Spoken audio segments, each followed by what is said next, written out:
Hi there, everyone. So, a question was posed to me on the subject of sort of communication skills or using good communication techniques or having better communication with students, clients, patients, children with whom we might work. Let's say we work at a facility or a wilderness therapy program or something like that.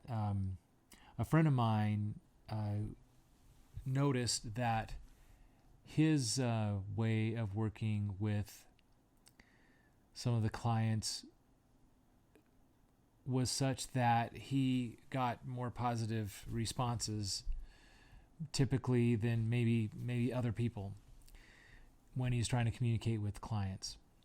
So I want to talk a little bit about sort of assumptions that we make in the realm of communication.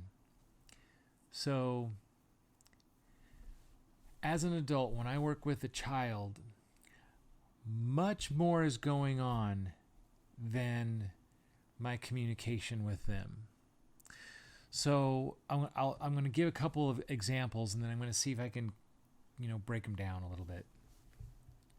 So, in wilderness therapy, there's a couple different theories in terms of sort of what position the field instructor is compared to the client. So I'll go with the theory that I don't prescribe to and that I don't agree with first. So some wilderness programs allow the field instructors to bring with them any kind of gear or food that they would like, while the students have whatever gear and or food is issued to them. So students could be eating beans and rice or whatever, tortillas or something like that off over, at their fire, and the staff are a little bit over this direction with eggs and bacon and coffee.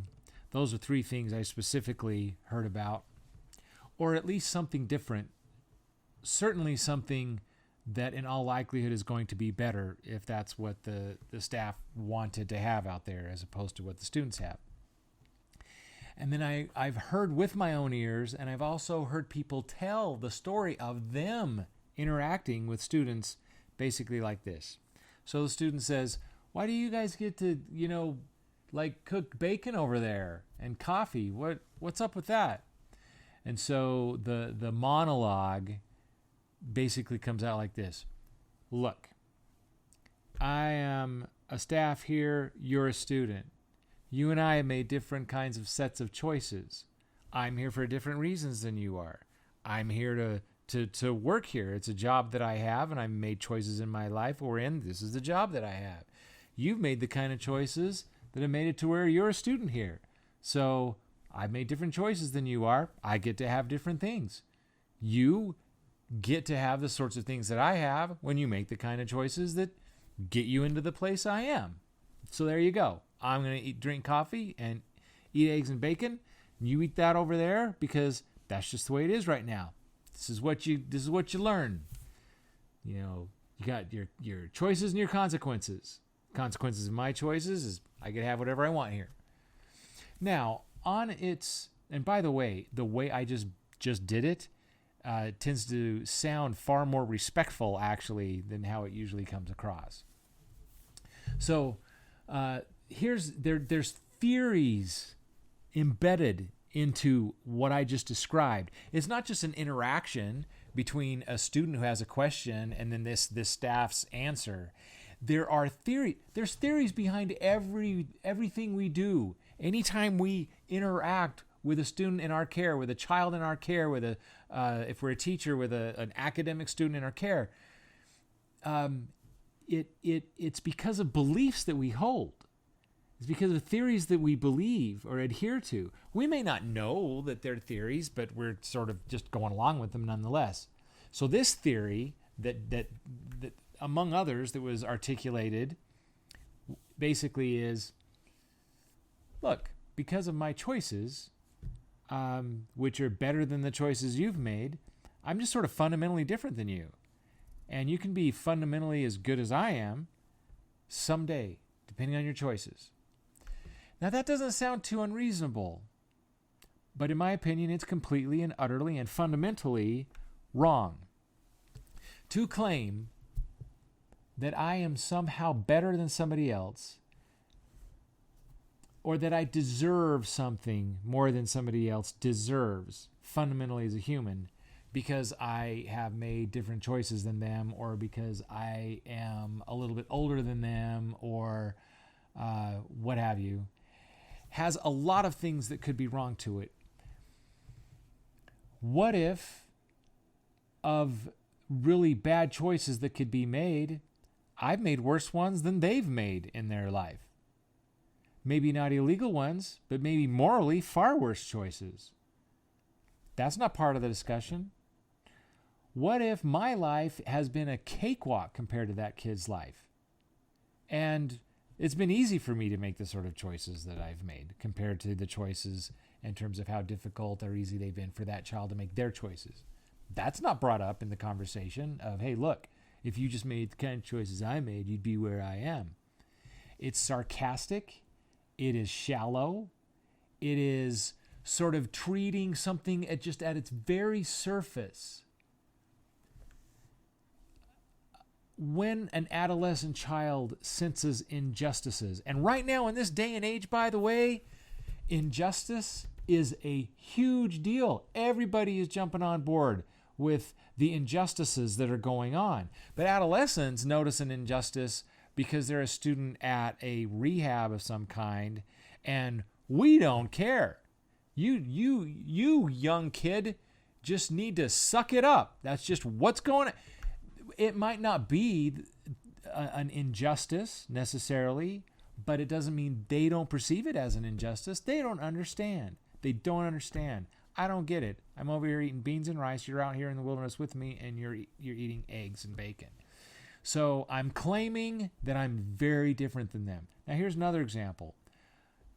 There could be field instructors that are completely disallowed to have any gear or food that's different than what the students, the children, can have, based on the theory that says, as human beings, we're not all that different. Do I have problems in my life? Yep. I have done presentations to rooms full of partially of therapists, and I've said, raise your hand, you who are therapists that have a spouse or a partner that have ever mentioned maybe you ought to go to a therapist, and all of them are raising their hand. Giggling, of course, I'm not, if I'm a field instructor, I'm not better than the students. I don't deserve more than the students. I'm not fundamentally sort of in this place of superiority, and I've arrived to some special place that they're never going to arrive to, or that they sort of haven't arrived to yet. If we just started comparing perfectly apples to apples, which is impossible to do, by the way, then maybe it would be that maybe they're doing a better job in their life than we are in ours, comparatively.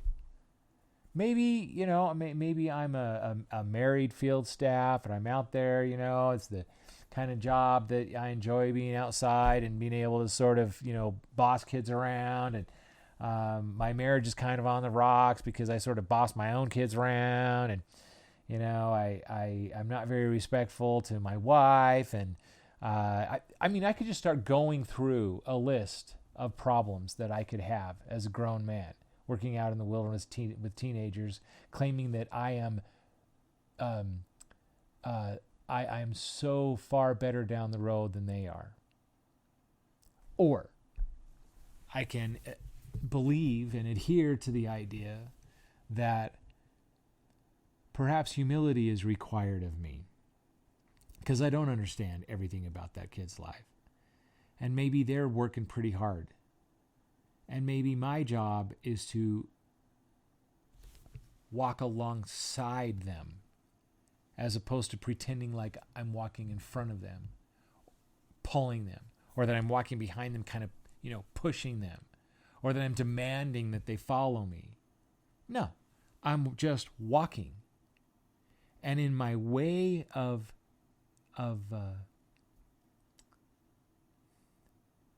the way that I speak and act, wherein they get a sense that I see them as fundamentally equal to me, maybe that will help them want to just walk beside me.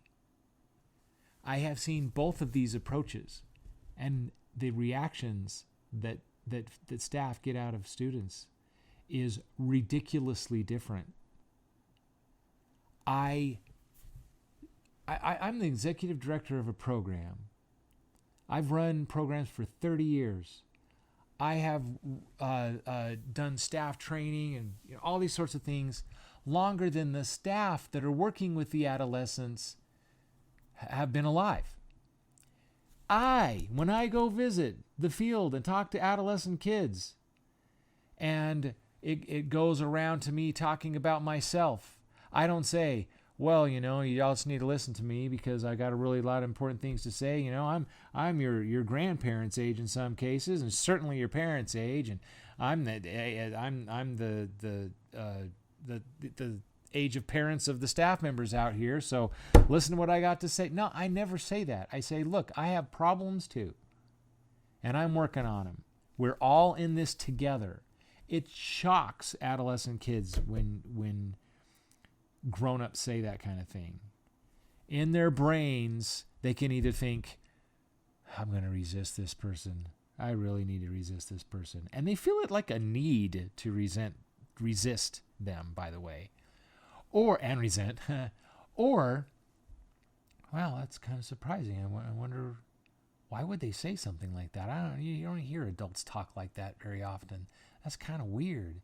They think I'm like kind of the same as them. What does that even mean?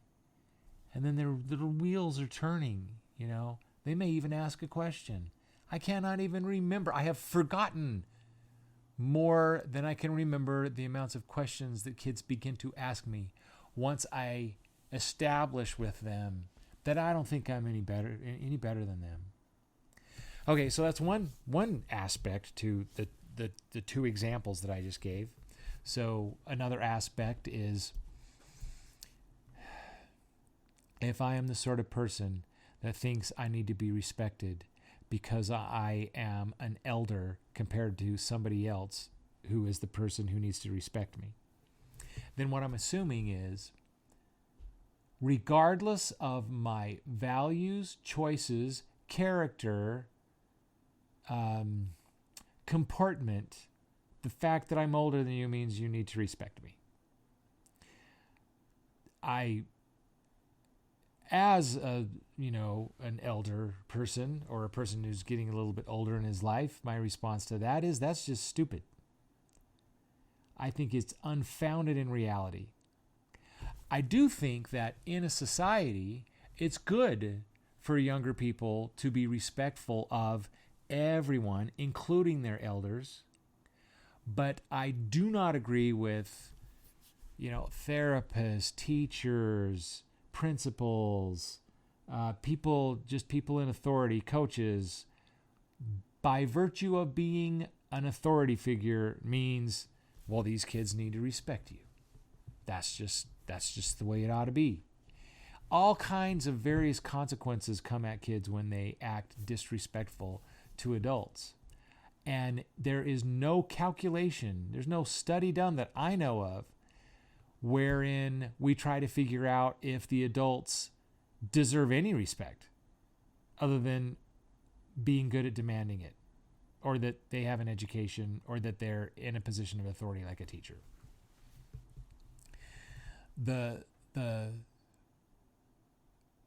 Some of the main engines as to why academia, K through 12 academia, is structured the way it is to simply inculcate in young people that they need to respect their elders, and then they need to respect authority figures, and then they need to get on task and stay on task, and they need not to ask any questions, and they need not to misbehave.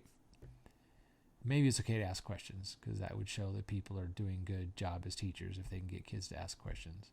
But all the rest of it just kind of sticks. So if I work at a facility, I've talked about me thinking that I'm sort of somehow above the students, and also me thinking that I deserve respect. If I walk into it feeling those two things, just feeling those two things, nobody can teach you communication skills that will help you work with the children, that better communication skills alone will rescue you from completely blowing it with these kids. People with bad communication skills who respect the children as people and who don't think they're any better, and then by virtue of believing those two things, speak differently, act differently, have different kind of body language, move about and amongst the students in completely different ways, and the students will feel it. This person seems different. It's almost like they like me, like as a person. It's almost like they respect me. Well, that's weird. I'm younger than them. I'm a kid. Why would they respect me? It's intriguing to me why they would see me in that way.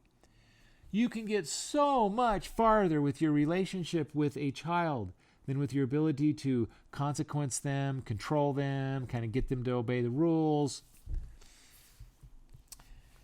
Especially if you're working on just yourself as a human. You're just working on yourself.